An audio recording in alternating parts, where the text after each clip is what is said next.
The retreat was chaos. 43 Vorath ships scattered across the solar system like leaves in a storm. Some headed for Jupiter, hoping to hide in its radiation belts. Others fled toward the outer planets. A few tried to reach the system's edge to jump to faster-than-light speed and escape. But they were not alone in the darkness. Commander Hayek's flagship limped through space, its shields flickering, hull breached in 3 places.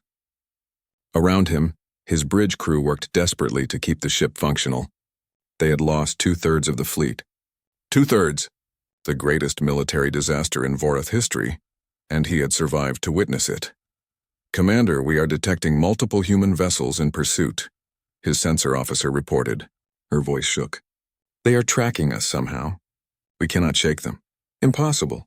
Our stealth systems are active. They should not be able to follow us, but even as Hugh said it, he knew it was a lie. Nothing about these humans was following the rules. Nothing was as intelligence had predicted. Dr. Nari worked frantically at her station, trying to make sense of the data. "Commander, I believe they tagged our ships with tracking devices. During the battle, some of their missiles did not explode. They attached to our hulls. We have been marked." Hyuk felt defeat settle over him like a heavy cloak. Of course, the humans had thought of everything. They had planned for this. How long had they been preparing? How long had they been waiting? "Can we remove the tracking devices?" "Not without going outside. Not with human ships hunting us." A communication came in from Captain Dane's destroyer. "Commander, this is Dane. We are being pursued by multiple small craft. They are too fast. We cannot outrun them. Request permission to stand and fight." Hyuk wanted to say yes. He wanted to tell his people to fight with honor. But what honor was there in dying for nothing? "Negative, Captain. Continue evasive maneuvers. Try to reach the outer system. We need survivors to report what happened here."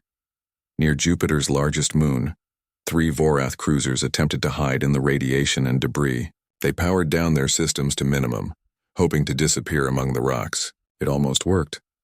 Lieutenant Hana led the boarding party that found them. Her stealth insertion craft docked with the first cruiser while it was dark and quiet. The Vorath crew never knew humans were aboard until it was too late. Hana and her team moved through the alien ship like ghosts. They had studied Vorath biology from the probe records. They knew where to strike. The first alien they encountered died silently, a blade through its vital organs. The second managed to trigger an alarm before it fell. "Go loud," Hana ordered. Her team switched from stealth to speed. They rushed through the corridors, weapons firing, moving with terrifying efficiency. Every doorway was cleared. Every compartment checked. The Vorath crew tried to fight back, but they were not trained for this. They were conquerors used to bombing planets from orbit. They had never fought boarding actions against an enemy as skilled as humans. In 15 minutes, the cruiser was secure. Hana stood on its bridge, watching her team round up the survivors. There were 42 Vorath crew members left alive out of 200. They looked at the humans with fear and confusion. "Secure them," Hana ordered. "Medical team, treat their wounded. Intelligence team, download their computer systems. Everything. I want to know where they came from and how many more are out there." One young Vorath soldier, barely more than a child, stared at Hana. "Why do you not kill us?" Hana looked at the alien, seeing genuine confusion in its eyes. "Because we are not monsters. We fight when we must, but we do not murder prisoners." She paused. "Your empire made a mistake. They thought we would be easy prey. They were wrong. Learn from this. Survive and remember." The other 2 Vorath cruisers near Jupiter met different fates. One tried to run and was destroyed by a human destroyer that appeared from behind a moon. The other surrendered when human ships surrounded it. Its captain chose life over pointless death. Engineer Junho worked in the captured cruiser's engine room, studying their faster-than-light drive with fascination. It was crude compared to human experimental drives, but it was functional and it was real. The Vorath had spread across many star systems with this technology. Now humanity would improve on it. "This is amazing," Junho said to his team. "Their drive system is based on spatial compression. We theorized this might work. Now we can actually build it properly." His assistant looked worried. "Sir, should we be doing this? Taking their technology?" Hunyo laughed. "They came here to conquer us, to take our world. Everything they have is now fair game. Besides, we are not stealing. We are learning. Humanity has always learned from its enemies. It is what makes us dangerous." Across the solar system, similar scenes played out. Human forces hunted the scattered Vorath ships methodically. Some aliens were captured, some were destroyed. A few managed to escape toward the system's edge, but even they were tracked, monitored, allowed to run only because humans wanted to know where they would go. Captain Sora's stealth ship, the Retribution, stalked a Vorath heavy cruiser through the asteroid belt. The alien ship thought it was hiding, buried among rocks and ice. Sora knew better. Her sensors could detect the faint heat signature of their reactor. Target locked. Quantum torpedoes ready. Wait, Sora said. She studied the alien ship carefully. It was damaged but still dangerous. Its weapons were still active. But something made her pause. Open a communication channel. Ma'am? Do it. The channel opened. Sora spoke in the Vorath language, translated by their computers from captured databases. Vorath vessel, this is the human warship Retribution. You are surrounded. Power down your weapons and surrender. You will not be harmed, silence answered her. Then slowly a response came. Human ship, this is Commander Hugh of the Vorath Empire. Why do you offer mercy? We came to destroy your world. Sora considered her words carefully. You came to conquer us because you thought we were weak. You were wrong. But that does not mean we are cruel. Power down your weapons. Surrender your crew. You will be taken prisoner and treated according to the laws of war. Laws of war? Hugh's voice sounded puzzled. What are these laws? Rules we follow even in combat. Rules that separate warriors from butchers. Power down your weapons, Commander. There has been enough death today. In his command center, Commander Jiwan watched the tactical display. Every Vorath ship was accounted for. Most were destroyed. 12 were captured. 8 were still running, being tracked by human forces. The battle was over. The invasion had failed completely. Ma'am, we have a transmission from the President. The United Nations Security Council is meeting now. They want to know our recommendations for the prisoners. Jiwan pulled up the video feed. In a secure bunker in Geneva, world leaders gathered around a table. They looked shaken but determined. The Chinese premier spoke first, translated automatically. Commander, your forces have won a great victory. What should we do with the alien survivors? Jiwan had thought about this. Mr. Premier, members of the council, we have an opportunity here. These aliens came to conquer us. Instead, they learned we cannot be conquered. But we should not simply execute them. We should educate them. The Russian president frowned. Educate them? How? Show them our history. Show them what we really are. Let them see the wars we have fought. Let them understand that they invaded a world that has known nothing but conflict for 10,000 years. Let them see what happened to every empire that thought it could not be defeated. Rome fell. The Mongols fell. The Nazis fell. Every conqueror eventually falls. The Vorath Empire needs to learn this lesson. The American president nodded slowly. You want to send them home with a message? Exactly. Let them go back to their empire and tell them what happened here. Let them warn their leaders. Earth is not defenseless. We are not primitives. And if they ever come back, we will not stop at defending our solar system. We will bring the war to them. Hours later, Commander Hugh found himself in a human detention facility on their moon. The room was small but not uncomfortable.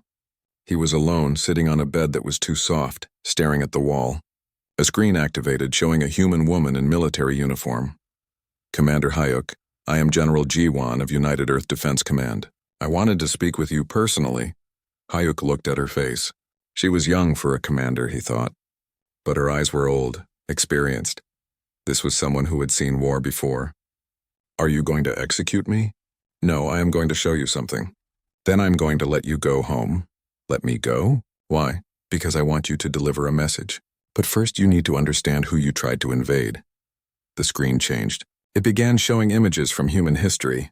Ancient armies clashing with swords and spears. Medieval sieges with thousands dying. Napoleonic wars with cannons tearing men apart. The world wars with their tanks and planes and millions of dead. Nuclear weapons erasing cities in blasts of fire. Modern wars with precision strikes and drones. Hyuk watched in growing horror. The humans never stopped fighting. Century after century, they killed each other with increasing efficiency. They developed new weapons, new tactics, new ways to destroy.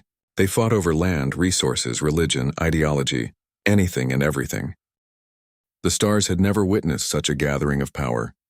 300 warships hung in the void like predators waiting to strike. Each vessel stretched over 2 kilometers long, their hulls black as the space around them. They belonged to the Vorath Empire, and they had come to conquer a world. Commander Hyuk stood on the bridge of the flagship, watching the blue planet grow larger on his screens. He had conquered 23 worlds in his career. This would be his 24th. The planet below was called Terra 3 by his people, though its inhabitants called it Earth. Hyuk had studied the reports. This would be easy. The planet's people still used primitive chemical rockets. They had barely touched their own moon. Their weapons were simple explosives and metal bullets. According to the reconnaissance data, they were divided into hundreds of nations, constantly fighting each other over meaningless borders. They would fall within 2 days, perhaps sooner. "Commander, all ships report ready," said Captain Dane. The young officer commanded one of the scout vessels. He was eager, perhaps too eager. This was his first invasion. Hyuk nodded slowly. "Maintain formation. We enter orbit in 3 standard rotations." Behind him, Dr. Nari worked at her station. She was the fleet's xenobiologist, responsible for studying the species they conquered. She had been unusually quiet during the journey. "Something troubles you, Doctor?" Hyuk asked without turning. Nari hesitated. "Commander, I have been reviewing the intercepted transmissions from the planet. Their entertainment broadcasts, their news, their fiction stories. These humans are obsessed with war. Their entire culture celebrates violence and conflict. They are primitive," Hyuk said dismissively. "Violent primitives are still primitives." "Yes, Commander. But I have never seen a species so young that has weaponized everything. They write stories about fighting aliens. They make games about warfare. Their children play with toy weapons. Even their sports are simulations of combat."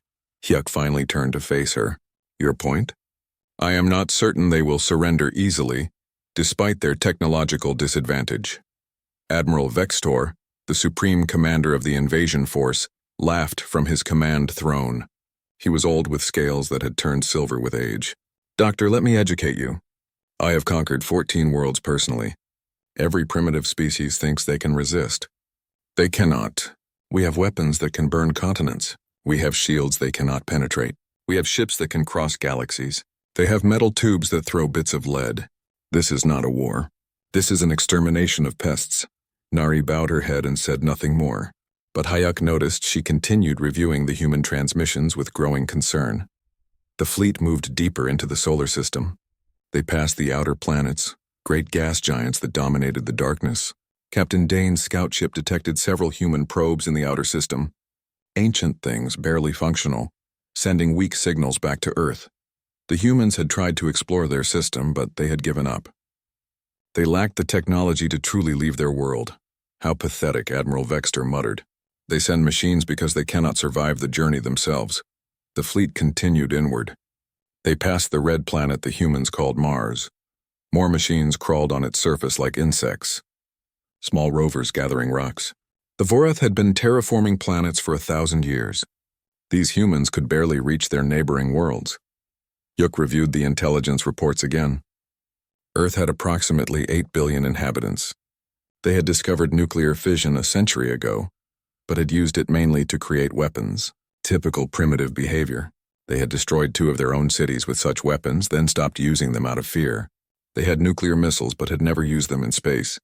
They had satellites in orbit, but these were for communication and observation, not warfare. The most advanced human spacecraft were simple orbital vehicles that carried supplies to a small space station. The station itself was barely larger than a Vorath scout ship. It housed perhaps 6 humans at a time. Laughable. "Sir, we are detecting increased activity on the planet's surface," reported the sensor officer. "Multiple military installations are powering up.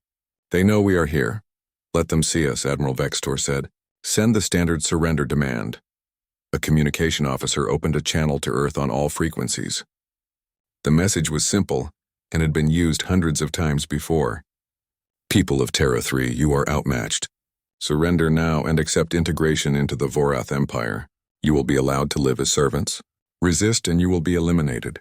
You have 12 standard rotations to respond." The bridge fell silent as they waited. This was always Hyuk's favorite moment. The moment when primitive species realized they were no longer alone in the universe. The moment they understood how small they were. 3 minutes passed. Then a response came. It was audio only. A single human voice speaking their common language translated by the ship's computer. "Vorath fleet, This is United Earth Defense Command. You have made a mistake. Leave our system now. This is your only warning." The bridge erupted in laughter. Even Hayuk smiled. Defense Command? They had unified under a single command structure. That was something at least. But it would not matter. Admiral Vextor wiped moisture from his eyes. "Magnificent! They warn us!"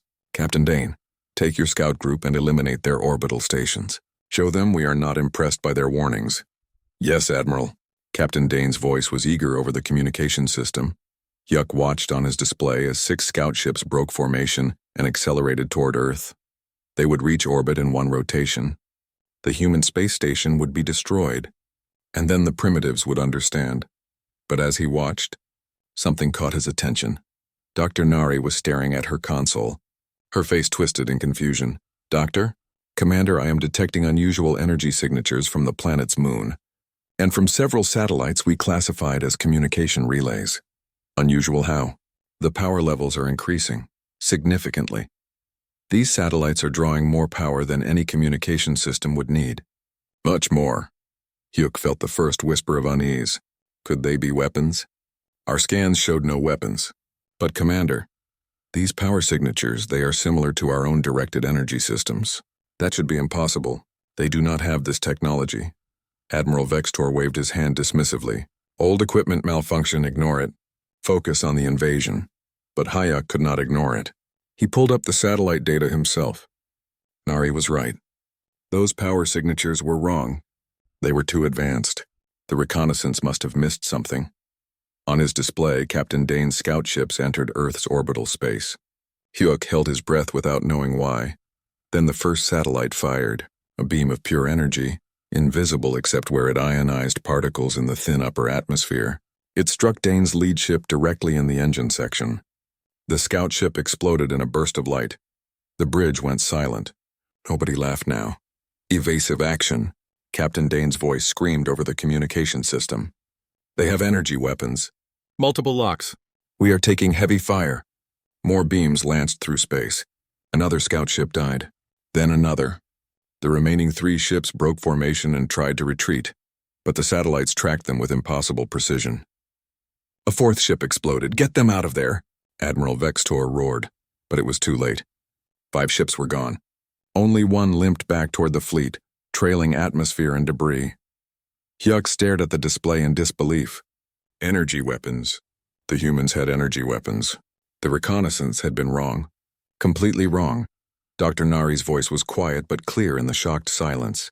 "Commander, I am detecting more power signatures activating. On the moon. On asteroids throughout the inner system. Dozens of them. Perhaps hundreds. They were hiding them. They made us think they were primitive." Hyuk felt cold fear for the first time in his career. "Admiral, I recommend we withdraw to a safe distance and reassess." But before Admiral Vextor could respond, another message came from Earth. The same calm human voice. "We told you. You made a mistake. Phase 1 complete. Beginning Phase 2. Hyuk looked at the tactical display. The 300 ships of the mighty Vorath fleet suddenly seemed very small. Commander Jiwan watched the alien fleet from her command center deep beneath the Rocky Mountains. The facility had been built 50 years ago, prepared for this exact moment. Humanity had always known someone would come eventually. They had found the probe in 2180, buried under Antarctic ice. Ancient technology from a civilization that had visited Earth millions of years ago. That discovery had changed everything.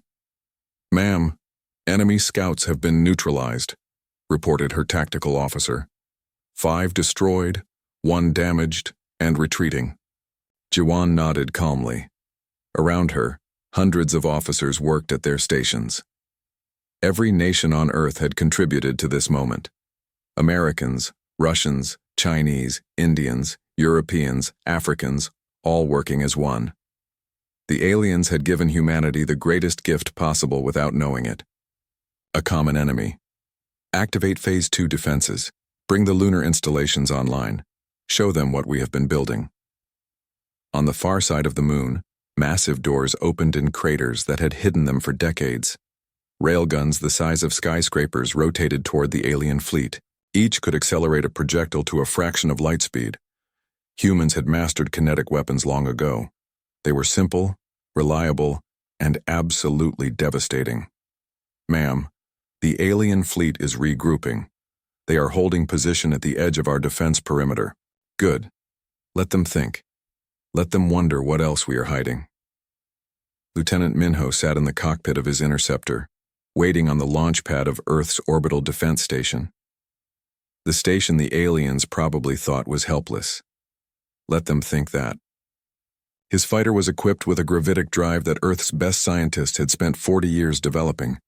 It could pull maneuvers that would turn any other pilot into paste, but the inertial dampeners kept him safe. Mostly safe. Griffin Squadron, this is command. Stand by for launch authorization. Minho checked his weapons systems, plasma cannons charged, missile pods loaded, electronic warfare suite active. His fighter looked like a conventional human design from the outside, but inside it was anything but conventional. All pilots, remember your training, his squadron leader said over the channel. These aliens think we are primitive.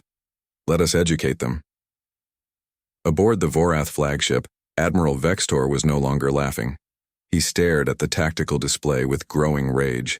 5 scout ships destroyed by satellites. His intelligence had been completely wrong. The humans had weapons. Real weapons. How did we miss this? He demanded. Commander Hayek studied the data streaming in from their sensors. Admiral, the human satellites appeared to be simple communication relays because they were dormant. They only activated their weapon systems when our ships entered range. It was a trap. They wanted us to think they were helpless. Dr. Nari spoke from her station. Admiral, I am detecting more active signatures.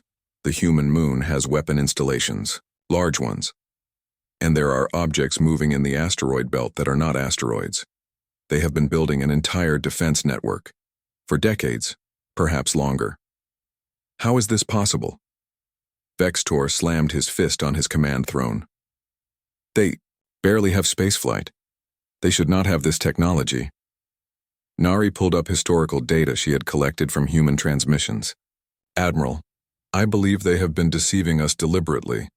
Look at these broadcasts. They show primitive rockets, simple space stations, basic satellites. But I found older transmissions, encrypted military channels from decades ago. They reference projects with names like Mongoose, Orion, and Thunder God. These were weapon development programs. They have been preparing for our arrival. Hyuk felt his blood run cold. They knew we were coming. Not specifically, but their fiction is full of alien invasion stories. They have been planning for this scenario for over a century. It is part of their culture. They are ready because they never stopped preparing. Admiral Vextor straightened in his throne. It does not matter. We still have 300 warships. They have satellites and some hidden guns. We will simply overwhelm them with numbers. All ships advance in formation. Target the moon installations first. Destroy everything in orbit. Then we glass the planet. The Vorath fleet moved forward like a tide of darkness.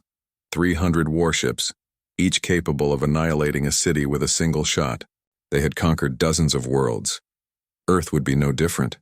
But Commander Jiwan was watching them come. She smiled coldly. They are moving into the kill zone. Activate the mines. Space between Earth and the alien fleet suddenly lit up like daylight. Thousands of small objects that had been drifting, appearing as simple debris, suddenly activated. Each was an antimatter mine, containing enough destructive power to vaporize a warship. The Vorath fleet sailed into the minefield at full speed. The explosions were spectacular. Ships disappeared in flashes of pure energy. Others were crippled, their shields overwhelmed, their hulls torn open to vacuum.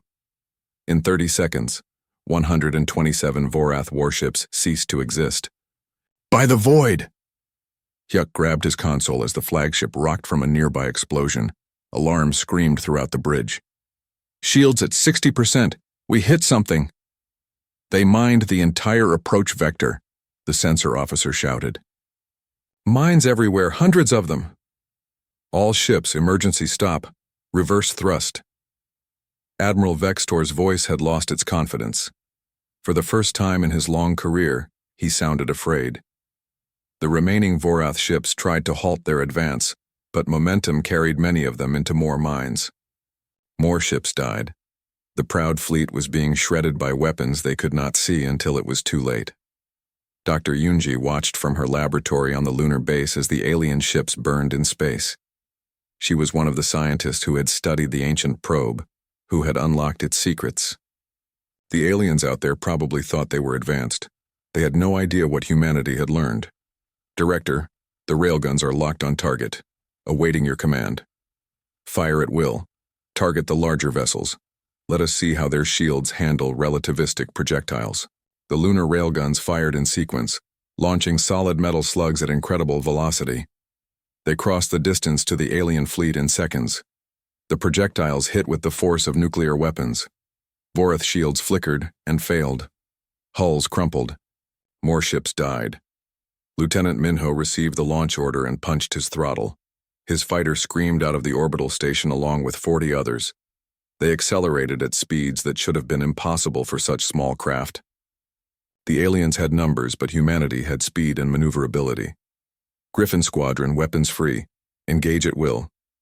Minho targeted the nearest alien warship and fired his plasma cannons.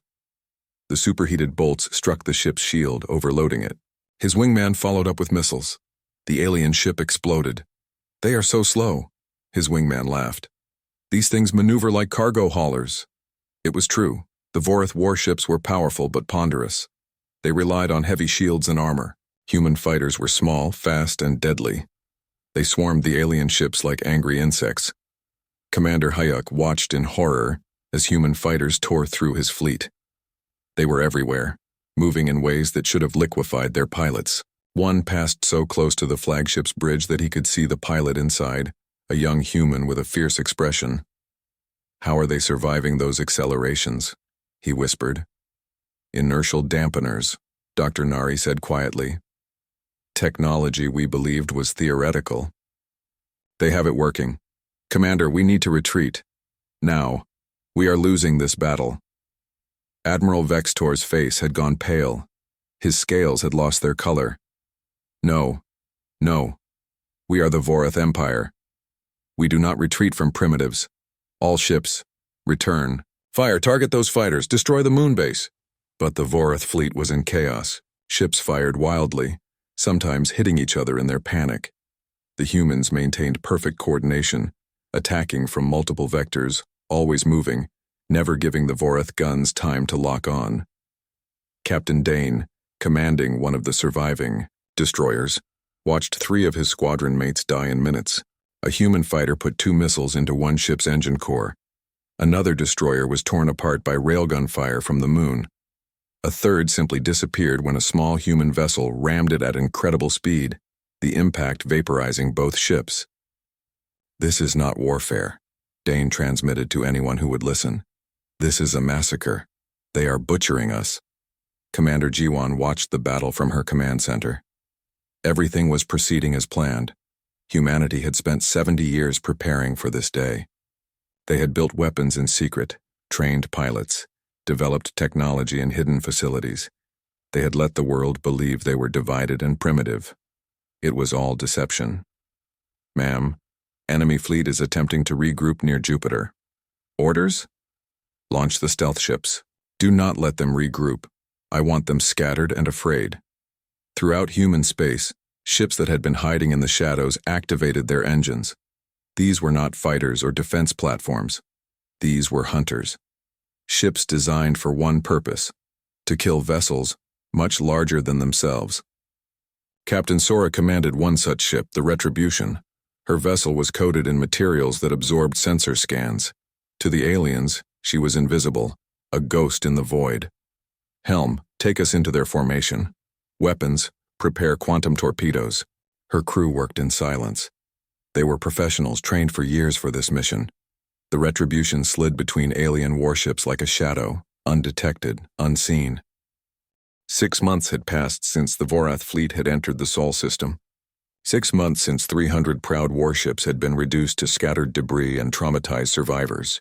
Now finally one ship approached Vorath space. One single vessel, limping home with news that would change the galaxy forever. Captain Dane sat alone on the bridge of the silent approach. His crew was gone. Some had died in the battle. Others had chosen to remain in human custody, too broken to face returning home with such news. Only Dane remained, along with the ship's automated systems and the weight of terrible knowledge. The hull of his ship bore scars from the battle, burn marks from energy weapons, impact craters from kinetic strikes, and painted across the entire portside in letters 3 meters tall, in 6 different galactic languages including Vorath, was a simple message that humans had left. You were warned. Dane had tried to remove it. The paint would not come off. The humans had used something that bonded to the hull at the molecular level. They wanted his ship to be a message, a warning that could not be erased. Silent approach, this is Vorath Border Control. Transmit identification and explain your condition. Dane's voice was hollow as he responded. This is Captain Dane, commanding officer of the Silent Approach scout vessel of the Terra 3 invasion fleet. Requesting emergency docking clearance. I must speak with the High Council immediately. There was a long pause. Then, Captain, our records show the invasion fleet departed 6 months ago. Where are the other 299 vessels? Dead, all dead. I am the only ship that made it home. Another pause, longer this time. Dane could imagine the confusion and disbelief at border control. Finally, cleared for emergency docking. A security team will meet you at the station. Do not power down your engines until they arrive. They thought he might be compromised. They thought it might be a trap. They were right to be suspicious. Humans had taught the Vorath to never trust appearances again. High Counselor Kira stood in the council chambers, staring at the tactical display. A single ship had returned from an invasion fleet of 300. One ship, it was impossible. It had to be impossible. Yet there it was, docking at the border station covered in burns and that terrible human message. Bring Captain Dane here immediately, she ordered. Under guard. Search him thoroughly. Scan for any devices, any weapons, any signs of compromise. The humans may have sent him as some kind of trap. Within hours, Captain Dane stood before the High Council. He looked like he had aged decades in 6 months. His scales were dull, his eyes haunted. He was scanned, searched, examined by medical staff. He was clean. He was just a broken soldier carrying terrible news. Captain Dane. High Counselor Kira's voice was cold. Report. Dane's hands shook as he activated a holographic display. Honored Council, the invasion of Terra 3 was a complete failure. Of 300 warships and 47,000 personnel, 12 ships and 314 individuals survived. I am the only captain who chose to return home. The council chamber erupted in shocked voices. Kira raised her hand for silence. Explain. How could primitives destroy our fleet? They were not primitives. Dane pulled up the recordings. Everything he had witnessed. Everything the humans had shown him. They were hiding their true capabilities. They have been preparing for invasion for over 70 years. They knew we were coming. They laid a trap. He showed them the battle. The hidden weapons. The energy satellites that were supposed to be simple communication relays. The antimatter mines disguised as debris. The stealth ships that appeared from nowhere. The fighters that moved faster than anything should move. The council watched in growing horror.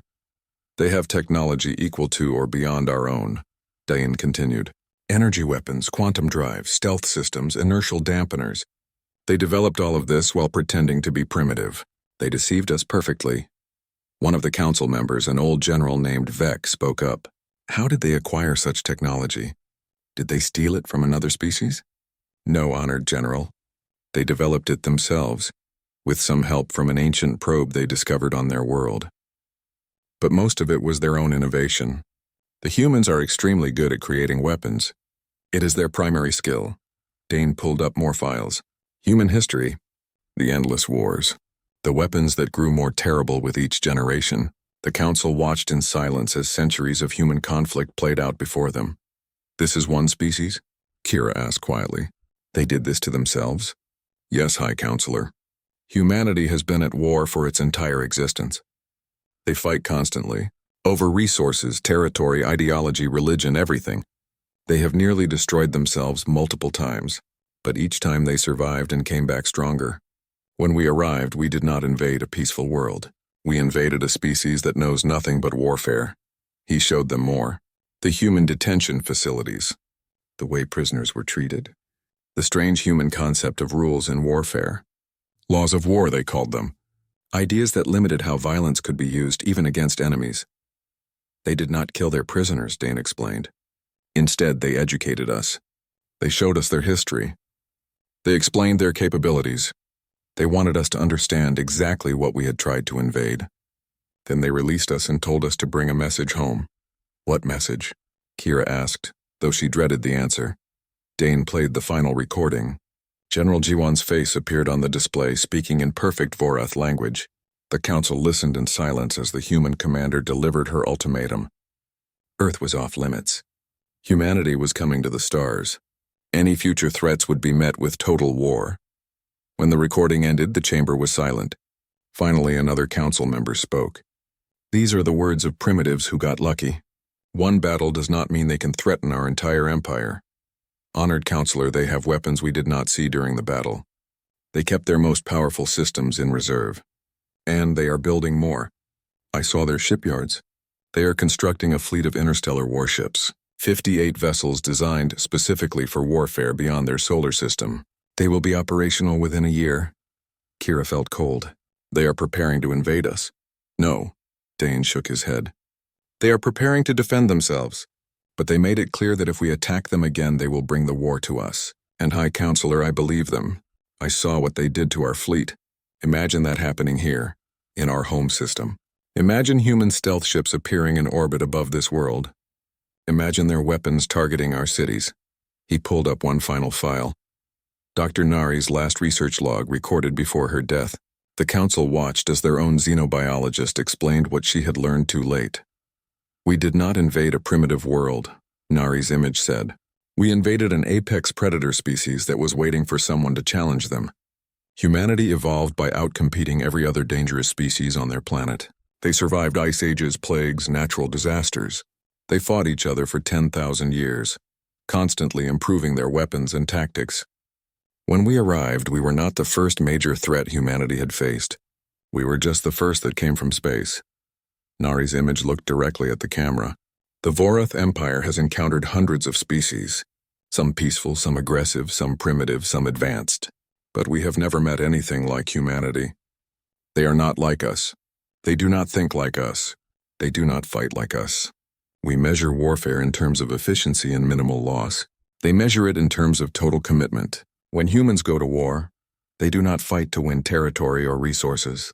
They fight to survive, and they will do anything, sacrifice anything to ensure their survival. The recording ended. Nari had died 2 days after making it, when the human fighter attacking her ship had scored a direct hit on the medical bay where she was treating wounded. An accident of war, the humans had said. They had seemed genuinely sorry. High Counselor Kira stood, her legs feeling weak. Captain Dane, your official report will state that the invasion fleet encountered unexpected resistance and was forced to withdraw. We will not tell the public about the full extent of our losses. It would cause panic. High Counselor, with respect, the humans wanted us to tell everyone. They want the galaxy to know what happened. I do not care what the humans wanted. We will control this information. Dismissed, Captain. Dane saluted and left, but Kira knew he was right. This could not be hidden forever. Already, families of the dead were asking questions. Other species would hear rumors. The truth would spread. She turned to her council. We need to make a decision. Do we prepare for another invasion, or do we accept the humans' terms? General Vex stood. We cannot let primitives dictate terms to us.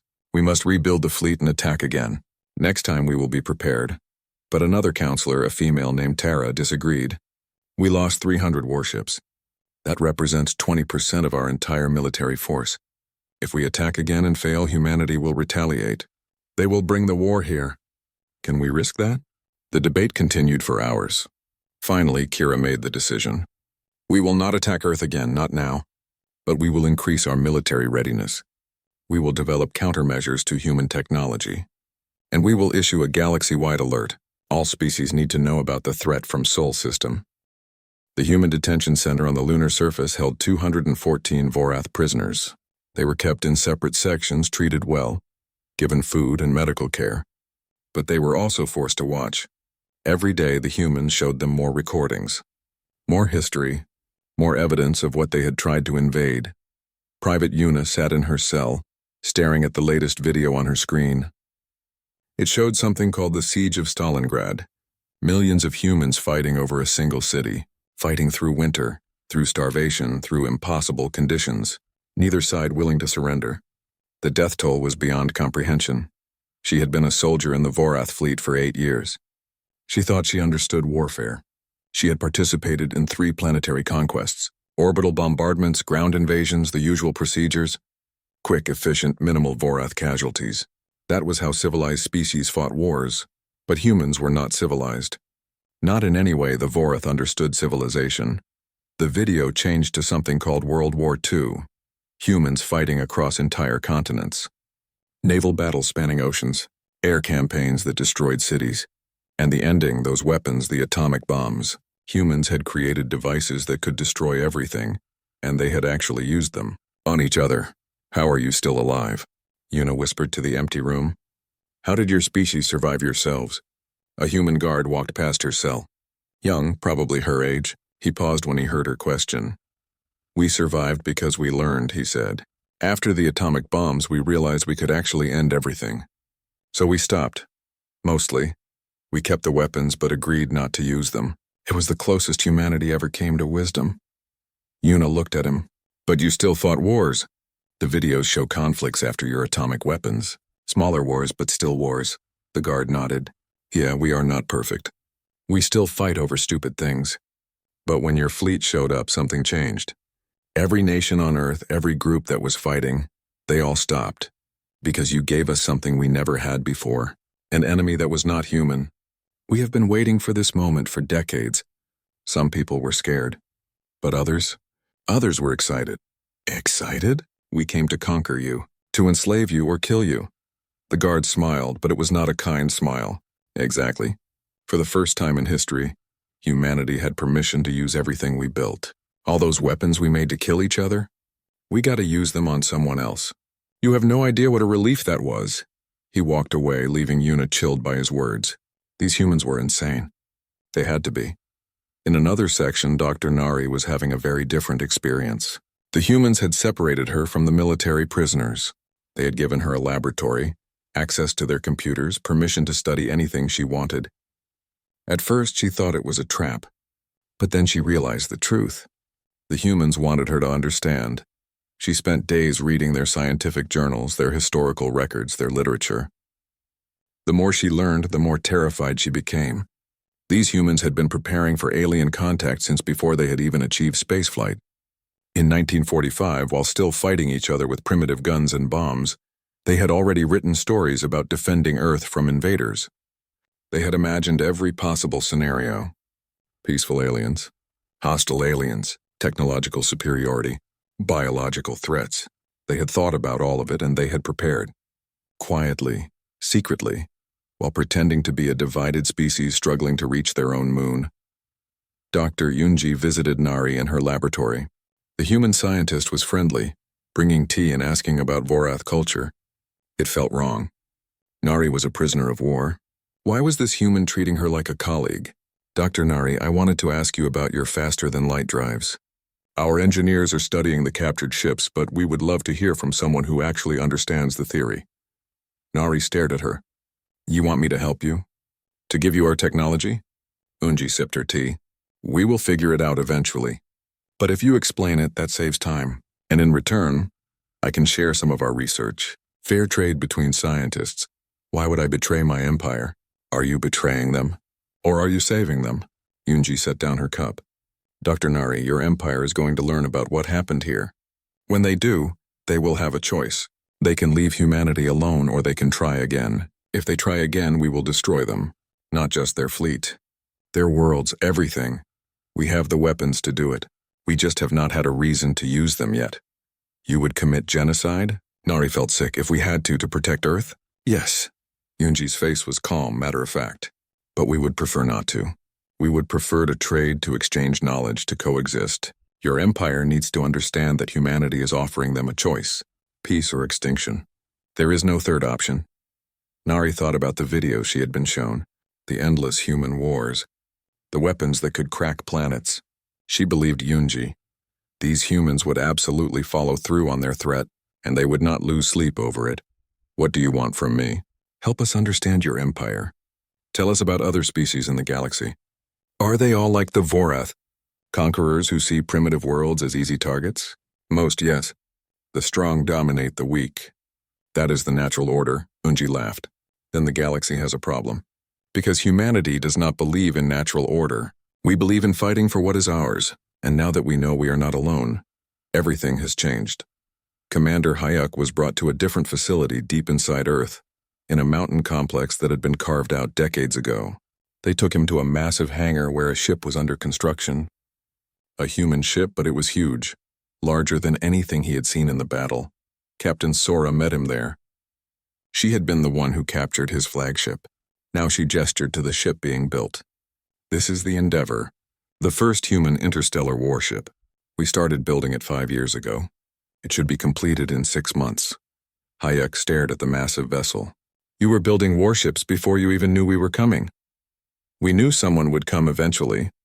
The universe is too big for Earth to be alone. We hoped for friends but prepared for enemies. The Vorath were not the first to visit us, you know. We found that ancient probe in Antarctica. Whoever left it, they proved that other species existed. That was all we needed to know. So you built this. This and 57 others like it in various stages of construction. By the end of next year, we will have a fleet. A real fleet designed for interstellar warfare. Your empire gave us the excuse we needed to accelerate our timeline. Hayuk felt a wave of despair. You are going to invade us, only if you force us to. But we will be ready. That is the message you need to take home, Commander. Humanity is no longer trapped on one planet. We are coming to the stars, and we will defend ourselves against anyone who threatens us. They took him to another facility, this one showing human military training. He watched soldiers practicing boarding actions, pilots training in simulators, entire armies preparing for combat in low gravity, in vacuum, on hostile worlds. Humanity was not just defending Earth. They were preparing to fight anywhere. Engineer Junho showed Hayuk the human faster-than-light drive prototype. It was based partly on captured Vorath technology, but had been heavily modified. Our version is faster and more efficient. We took your basic idea and improved it. That is what humanity does, Commander. We take what exists and make it better. Your empire has been using the same drive technology for centuries. We have had it for 2 weeks and already improved it. How? Hayuk asked, genuinely curious despite his fear. Competition. On Earth, we have dozens of nations, hundreds of corporations, millions of scientists. They all compete with each other. They all try to build better things than their rivals. Your empire is unified, which means you have no internal competition. Your technology stagnates. Ours evolves constantly. Hyuk began to understand another truth. The Vorath Empire's strength, its unity, was also its weakness. Humanity's apparent weakness, their divided nature, was actually their greatest strength. They pushed each other to improve constantly. Lieutenant Hana met with Captain Dane in his detention cell. The young Vorath captain had been captured trying to defend a crippled cruiser. He had fought bravely, even hopelessly. Hana respected that. Captain, I wanted to ask you something. Why did your empire decide to invade Earth? Dane looked exhausted. His scales were dull from stress. Resources. Your world is rich in minerals, water, life. And you were primitive. Easy targets. We have conquered many worlds like yours. But we were not primitive. We just looked that way. Yes, that was our mistake. Hana sat down across from him. Do you know why we hid our true strength? Because we studied your empire through the probe technology we found. We knew about the Vorath. We knew you conquered primitive worlds, so we made ourselves look primitive. We broadcast fake technology levels. We hid our real capabilities. We laid a trap and your empire walked right into it. Dane closed his eyes. How long? How long have you known about us? 70 years. We have been watching you for 70 years, preparing for this moment. You never detected our observation posts in the outer system. You never realized we were listening to your communications. You thought you were the hunters, but we were hunting you. Why tell me this?